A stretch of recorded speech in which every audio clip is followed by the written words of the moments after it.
Hi, welcome to season 2 of Let's Talk About Acne. I'm Shanna Miranti, a dermatology PA from Naples, Florida, and I'm joined today by two of my absolute favorite gurus, Dr. Hilary Baldwin and Dr. Julie Harper. Hi, ladies. Hi. Welcome back. Thank you. So let's dive into some acne conversations and some conversations that are happening in our offices. Okay. I am the mother of 3 girls right now, currently 13, 10, and 8.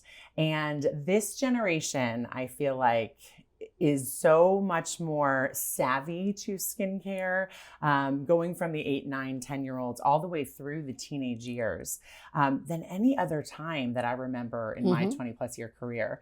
And we're getting a lot of questions about things that they may have seen on social media or purchases that they perhaps bought at Sephora or Ulta.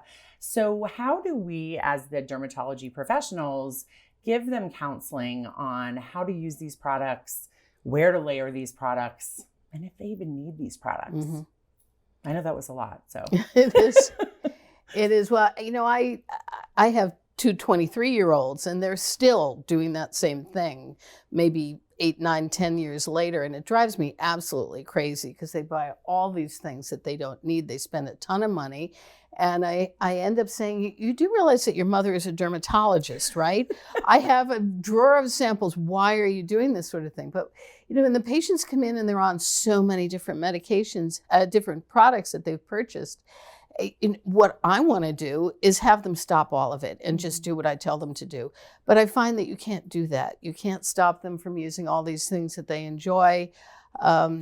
And, you know, some of them are going to make their acne worse. Some of them are going to make it so that they can't use my acne medications. And it's a lose-lose proposition. No wonder they're frustrated. Right. No wonder they come in and they feel like they've tried everything. Yes. Because in their mind, they have. They may have purchased everything that Amazon recommended. You used the word savvy, and I think some of them are savvy, but I also think many of our youngest patients are really just overwhelmed and kind of desperate. They're also overly fixated on skincare. You know, I really would like to see us just get back to healthy skin and not all of these ideals that set the bar for how skin is supposed to look way too high. And it's just become this obsession and a fixation. How do we combat that? I think it is difficult. And I think we said this last time. Let girls do some of the fun steps that they want to. Yeah. And I do say girls. I think this is mostly young females. But we do have to yank them back at some level. You know, you don't need 10 steps. You don't need probably even 5 steps. Certainly not when you're 11 or 12. So just, you know, making sure that we can recommend products that they can use that are effective, that are not going to do any harm, and that maybe they would actually need and find useful. Absolutely.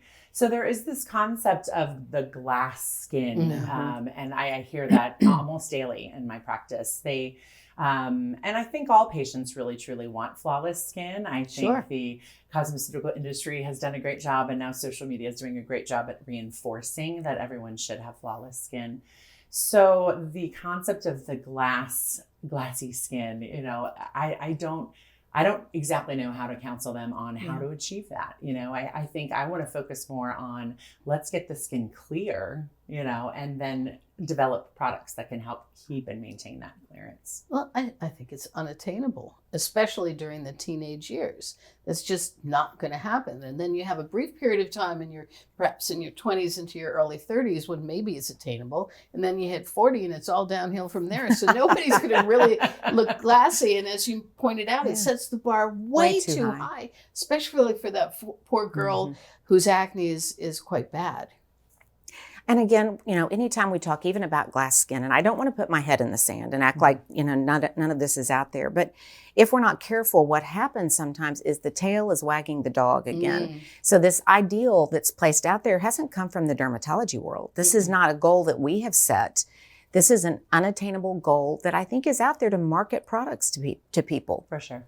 My job is to try to kind of untangle that and to maybe not even use that type of language, but teach my patients what they can do to have the best appearing skin that they can. So I think simplicity is really important to preach to this to all age groups, even when we talk to adult females or adult males that have incorporated a lot of skincare products into their regimens, we need to be the ones to provide them with information.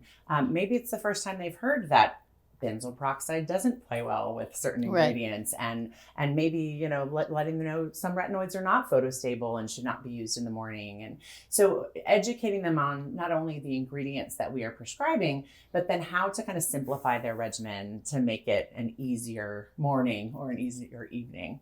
And it's interesting you say that, because I'm sitting here thinking, when I counsel patients, sometimes I almost feel bad to maybe eliminate some products that they're using. Yes. But it is not infrequent, though, that they're like, oh, phew, good, I don't need all of that. They kind of appreciate this simplified regimen.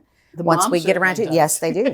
For sure. And the money that is being spent on all of these products. I think we have data even for acne patients that by the time they get to us to have their acne treated, they have tried 7, 8 products. Do you know how much money they've spent trying to clear this acne up? And it hasn't worked. Nuts. It hasn't worked. Sure. And then they complain about the copay for the prescription medication when they've already spent $1,000 on everything. One of the things I think this has done for me is that, in the old days, we used to say KISS, right? Mm-hmm. Keep it simple, stupid. And the more products you gave, the less likely they were to purchase, the less likely they were to use anything. But now, asking them to put 3 things on every day, it's like, oh, okay. Just when do I do that in combination with the 15 things I'm already doing? Right. It doesn't seem so unreasonable anymore. Right, exactly. They're willing to do a multi-step process, which is kind of helpful sometimes. So I think what I'm hearing is when it comes to our teen and tween patients, we certainly want to keep those regimens very simple and maybe simplify some of that complexity and some of the misinformation that's out there and being preached to our teenage patients via social media. So of course, we all have a new favorite that's been out for about a year, Cabtreo. And this certainly has simplified acne regimens in my practice. Dr. Harper, where do you typically layer a product like Cabtreo? And has this product begun to simplify your counseling for patients as well? Oh, 100% it has. So Cabtreo has been a game changer, I think, for all of us. And I do pick it in part because it is simple, because we have those 3 products in one.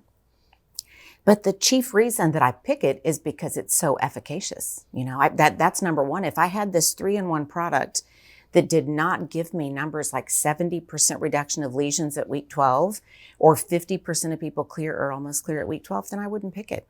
Mm-hmm. But because I have efficacy and I have good tolerability and I have ease and simplicity of use, then it's a win. And I use it a lot, and I use it by itself a lot. So we can layer it with skincare, but you know what I don't usually have to layer it with is other acne medications. Isn't that the truth? Mm-hmm. Yeah, me too. I was always a person who started off big, right? Mm-hmm. I never started off little and then and added things. I like to start off with a bunch of medications all at once and then cut back as the patient got better. And that often included an oral antibiotic and a topical. And then the idea was, as soon as you get better, we drop the oral antibiotic so that we don't add any problems as being bad stewards of antibiotics. But now I don't have to do that anymore. You don't have to do that. Because not only does it work well, but it works fast. It works very fast. I used to count on the oral antibiotics to really get that kick in early. I told patients we're going to get you over the hurdle. Mm-hmm. And then once you're on the other side, we can stop the antibiotic and continue the topical. But now it's not necessary. So skip to 2025. Has it changed your prescribing habits of systemics? Absolutely. Absolutely. To me, that has been something I didn't even expect. Right. But I am prescribing way fewer systemics across the board. The exception might be isotretinoin. Right. But I don't feel like I need an oral antibiotic as much as I used to. And if I can be a good steward like that and get the efficacy and get the job done with just a topical product, then why not do that? Yep. Absolutely. Why not do that? I totally agree. So we should devise regimens for our patients that are simple, that are efficacious, and that our patients will want to be compliant with. Yes. Mm-hmm. So maybe finding a regimen that the patient loves, that we love the efficacy of, and that can keep it simple for patients. Well, thank you so much for today. And please stay tuned for the next episode of Let's Talk About Acne.